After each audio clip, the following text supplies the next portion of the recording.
contemporaries. And in my case, I left. I was going to the University of North Dakota, and they were having so many people being called to the draft that they needed to call up right away, so they delayed some of them. And I got into what was a reserve program to continue people in school as long as they could. So I was finally called up to active duty in March of 1943. And by that time, I had almost 3 full semesters of ROTC, and I'd had quite a few lifetime experiences of, I did map work, aerial map work for the agricultural department, measuring farmland. So I had, some of those experiences. But we had to go to basic training, and so we ended up going to Fort Snelling, and from there we took a train to Camp Wheeler, Georgia, right outside of Macon, and took an extended training course. And I went with about 70 people, 70 young men from UNDs, and about 60 of us ended up going to Camp Wheeler for that basic training. And along with that, we added a few others, and one of them was a person named James Ornis. And James Ornis, after the war, became James Arnez of Gunsmoke fame. If any of you are old enough to remember that, perhaps your teacher is. But anyhow, he was a very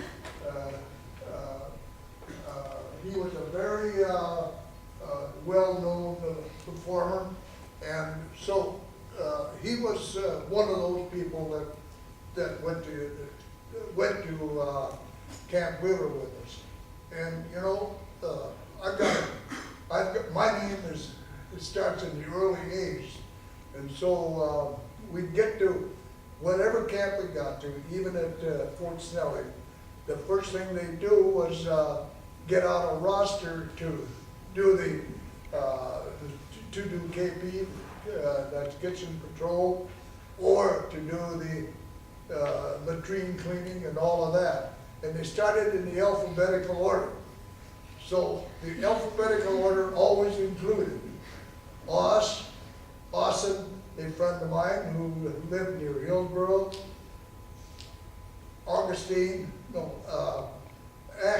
who lived near Buxton, Augustine, Ornis, and Barry. So I did a lot of KP with him, and I did a lot of other things with him. He was about 6'7" or 8" tall, and we became pretty good friends because of that type of exposure to one another. And so we did our basic training, and at that time they had so many people trained to do the basic Army work that they also decided to delay bringing us into active duty, and invited a number of people to do various things, and one of them was to go into a program they called ASTP, Army Specialized Training, which was going to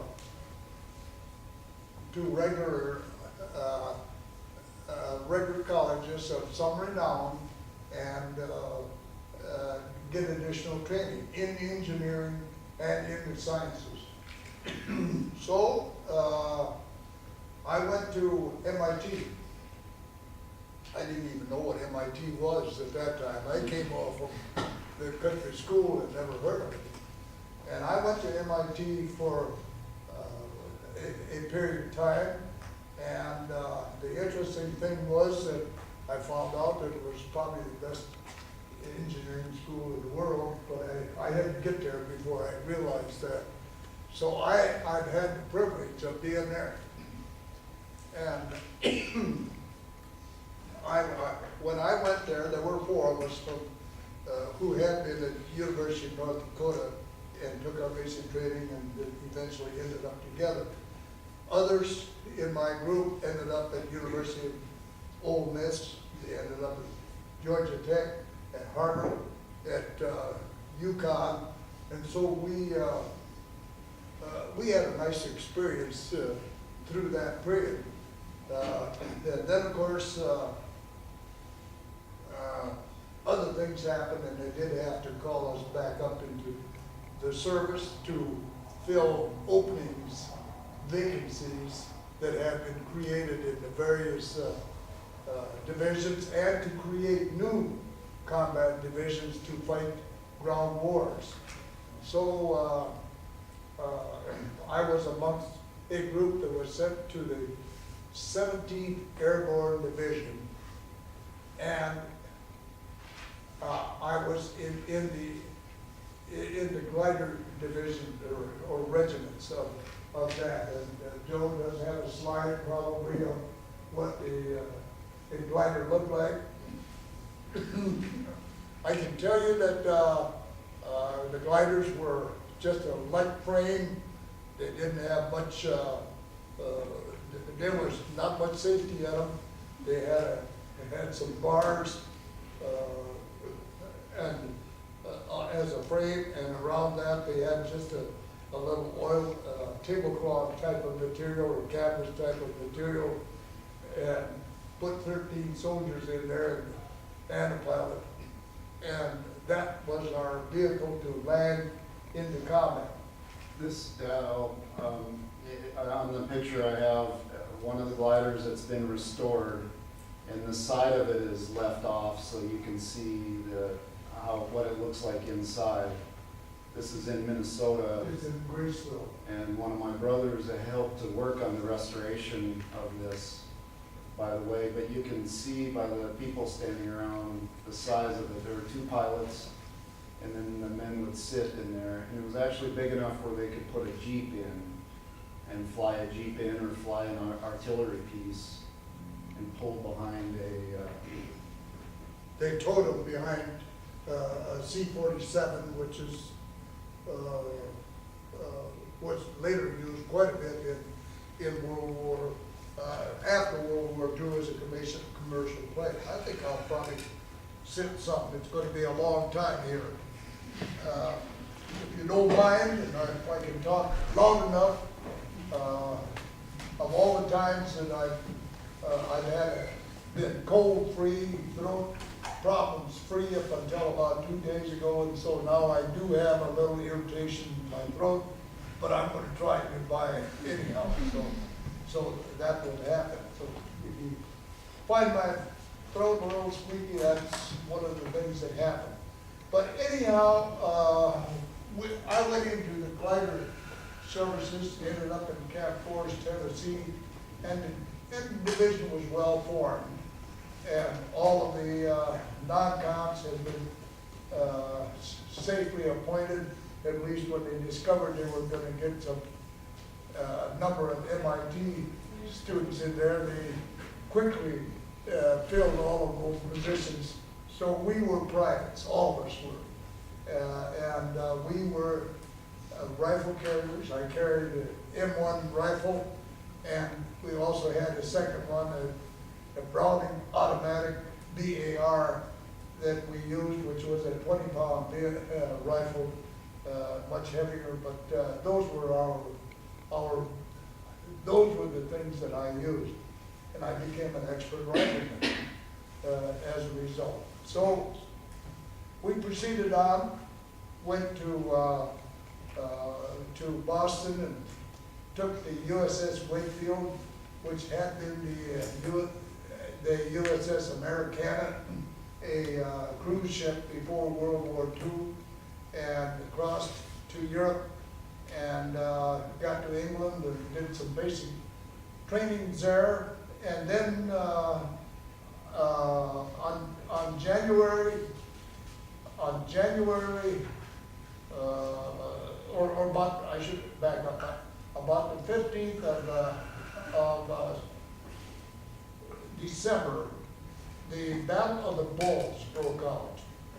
And there was there was a long thin line holding back that had been formed in the advance of the U.S. troops and the British troops in 1944, and they were kind of holding for the winter and going to make the big closure in the spring. Well, Hitler and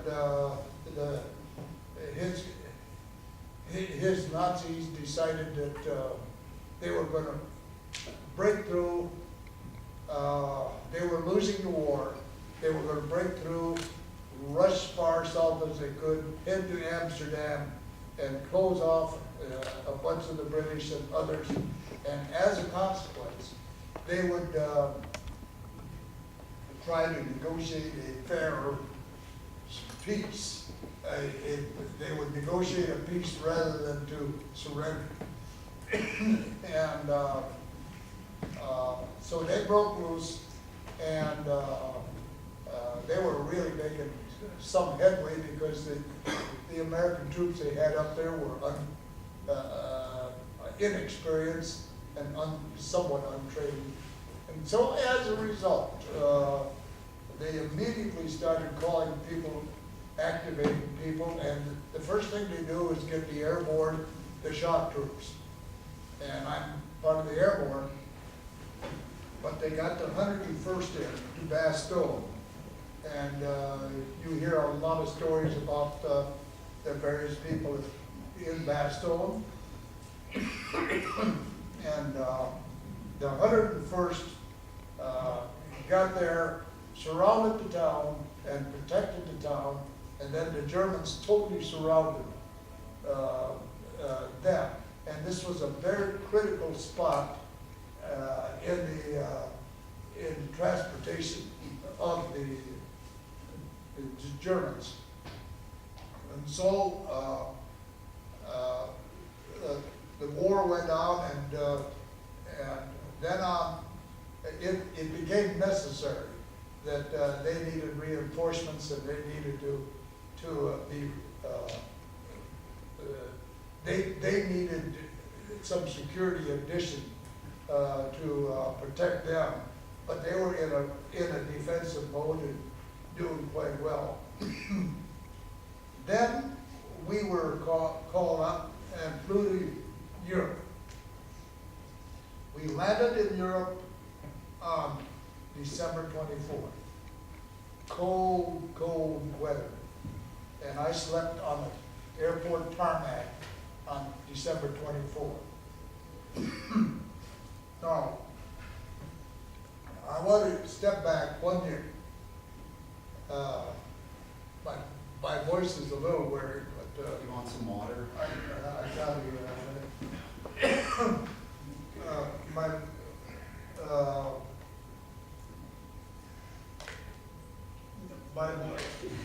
I want to step back. 1 year ago, in 1943, I was at MIT, and we were about 4 or 5 in a suite, and of rooms, and nice, very great dormitory type of facility. And one of my roommates was a James Kern from Bridgeport, Connecticut. Jim Kern invited me to his home for Christmas in 1943. So I went to Jim Kern's home. It was a good blue-collar Irish home, different than the North Dakota Lutheran home in many ways. Blue-collar Irish. First thing they did was set 2/5 of wild turkey whiskey on the table, and that would not have been allowed in my Lutheran home in North Dakota. And they had a wonderful Christmas, and I had a wonderful Christmas. And I spent that Christmas with him.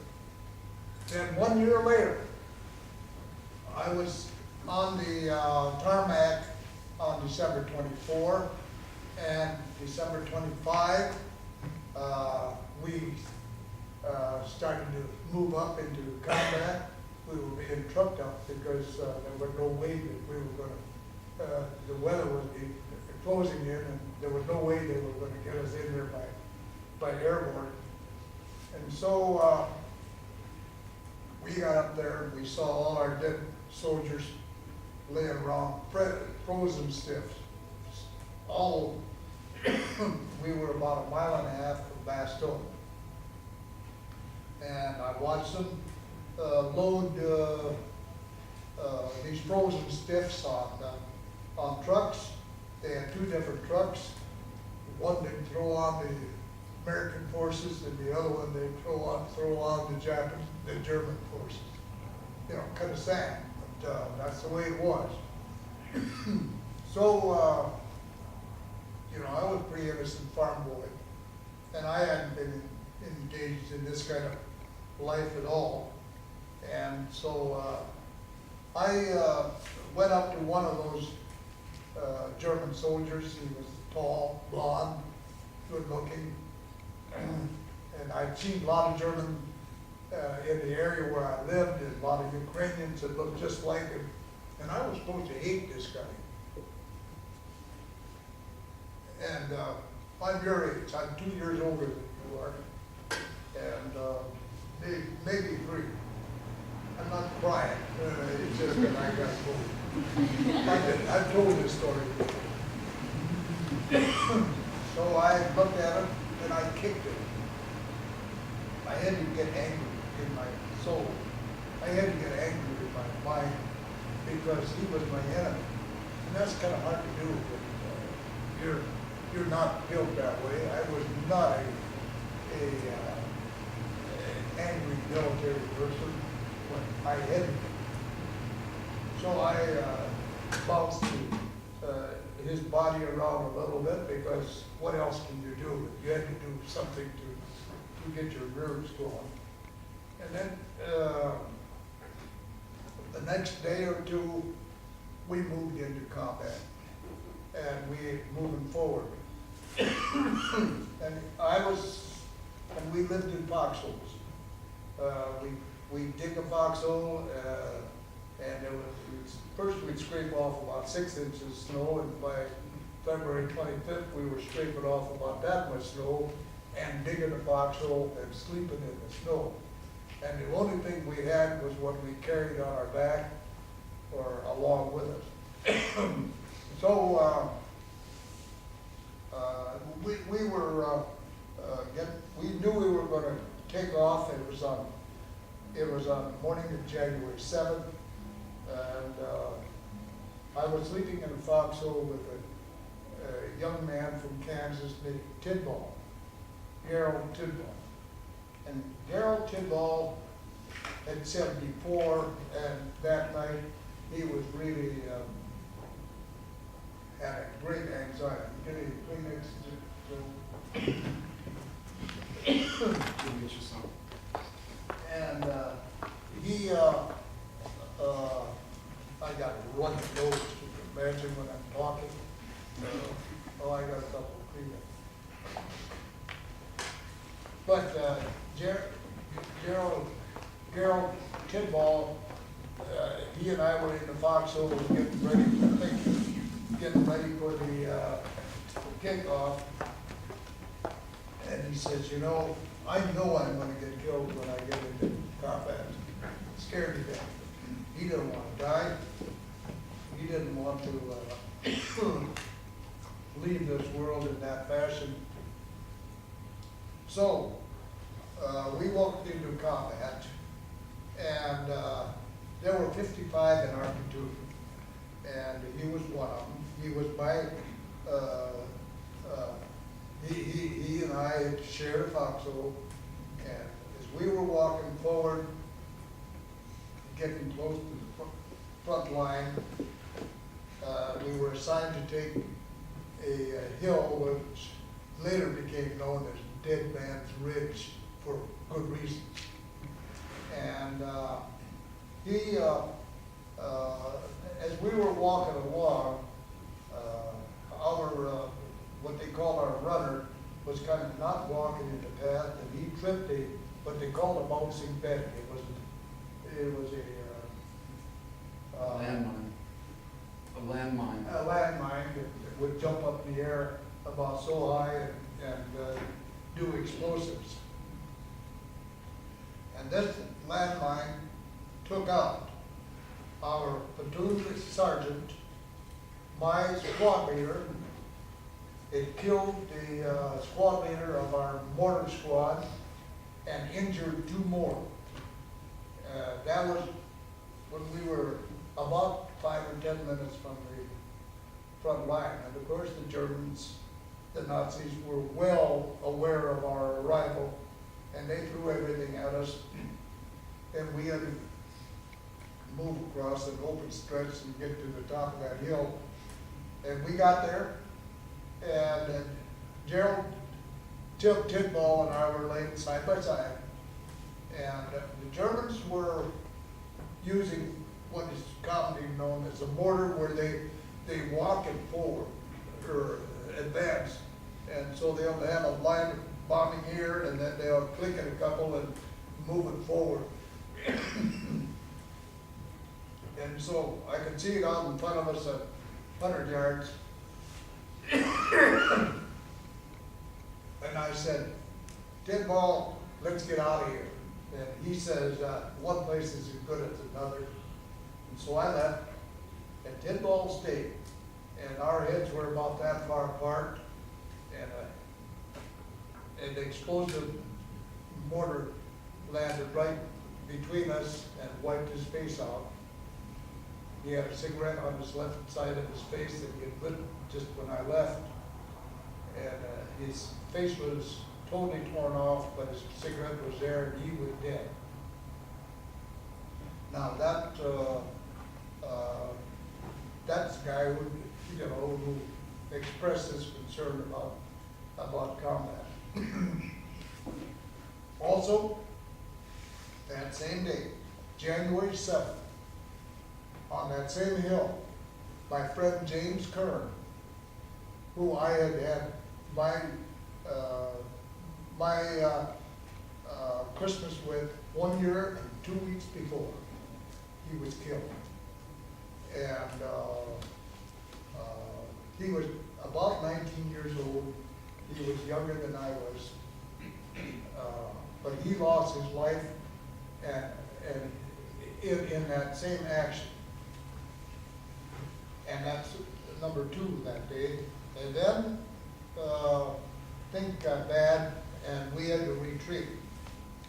So I started my retreat and was running back, and machine gun fire from the Germans opened, and I hit the ground. You could get pretty low when you needed to. And I was running in a trail like you'd see out in the prairie. And it was just at the end of the woods. I don't have that much of a cold, but I'm talking too much.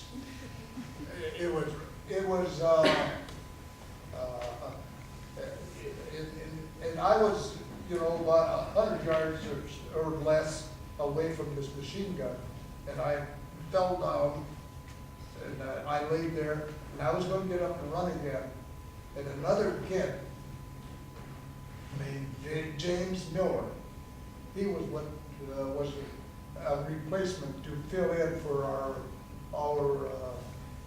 division, because we always needed replacements.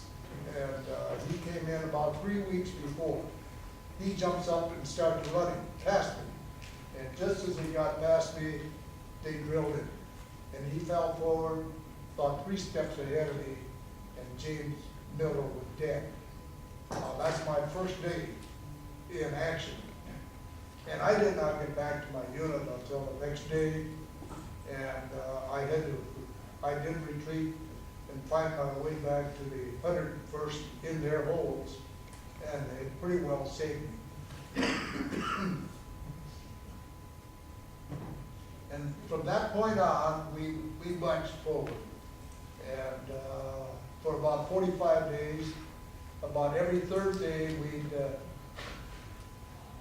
we'd dig a new foxhole, and we'd move forward, move our line forward, and dig a new foxhole, and then the next day, the group behind us would jump forward over us and move forward and dig a foxhole, and a day or two later, we'd go forward beyond that foxhole. We did that until about the 25th of February. And and it was one of those winters. It was cold, and it was long, and I had nobody carried my blankets, nobody carried my extra stuff.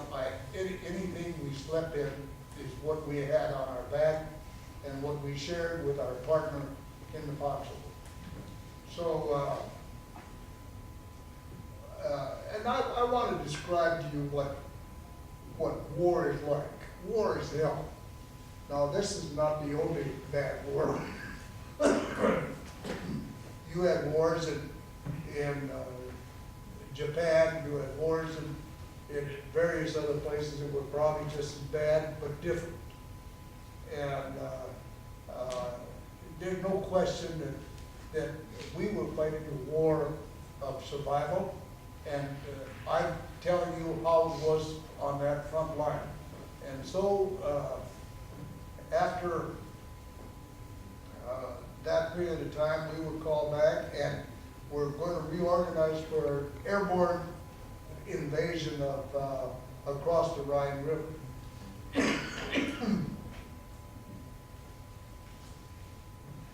And on March 24, 1945, we had the biggest airborne crossing or airborne operation that ever was put together. It included the United States 17th Airborne, the British, and a number of others. And so we crossed the Rhine near Wessel, Germany, which is about 15 kilometers or 12 miles, 10 miles from Holland. We landed there, and the Germans were waiting for us. So on the way down, we had artillery fire. And I want to tell you that when we finally walked out of the Battle of the Bulge, there were 55 of us that started, and there were 5 of us that walked out. Now, not all of them were killed, not all of them were injured. A lot of them had frozen feet. A lot of them had, not all of them had combat wounds, but some of them got ill, some of them died. But there were 5 of us that walked out. And amongst those 5 was me. And a fellow named Semmington, he was from Denver, a guy named Madoni, an Irish boy, or an Italian from New York, and one named Eitzel, I think is the way I pronounce it. And he was a hillbilly from Western Maryland. And then we had a hillbilly from Missouri in the group. And by the way, I really like the hillbillies for soldiers, because they knew what this type of living was. And so the 5 of us walked up. So we crossed the Rhine.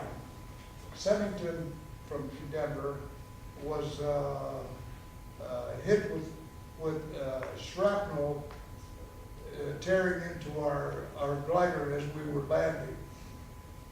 And the next day, Madoni was killed by a single shot. Yakov was lost a limb a couple, 3-4 days later, and our hillbilly from Missouri,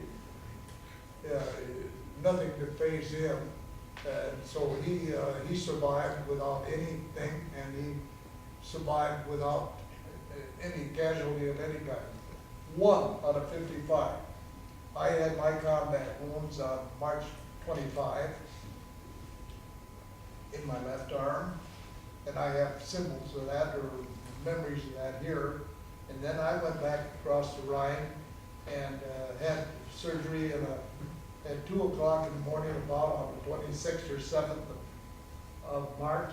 See, Dad? Yeah, I'll give you a little break. Can I show you you want me to show the landing zone pictures? Yes. Yeah. Okay. Let me take a break. I don't know if people want to hear this story the way I'm telling it, but this is war the way a frontline soldier saw it. This is not the war that you will hear from the officer who is telling you about the strategies. I'm telling you about how it looked like when you were down on the ground, keeping out of the whole foxhole. These are taken a couple days after he landed, or maybe a couple weeks, I don't know, but we think that this is the landing zone that he landed in. You can see the gliders spread haphazardly around there. They were all supposed to land orderly fashion, but because they had bullets coming through the canvas when they came down, they all yelled at their pilots to get down fast, and they did. Was that right? You're right. And can you tell me what happened to your glider when you landed? Well, we landed way too fast because we went down. The normal glide pattern is one foot down for every 13 feet forward when it's loaded. But we had to nose it down, and so we hit the level where you had to flatten out, and they had all these fences, and there's always a ridge at the fence. So we bounced over one fence or two, and then we slapped into one glider and tore our left wing off, and the wing off from that glider that was already down, we bounced a little further and tore off our right wing and a wing off another glider. In other words, if the gliders had any salvable pieces before, we ended up wrecking 3 gliders and coming down. And we came down in good shape. And we ended up immediately capturing about 50 Nazi prisoners immediately. In this picture, I put up another picture of what we think is where you landed.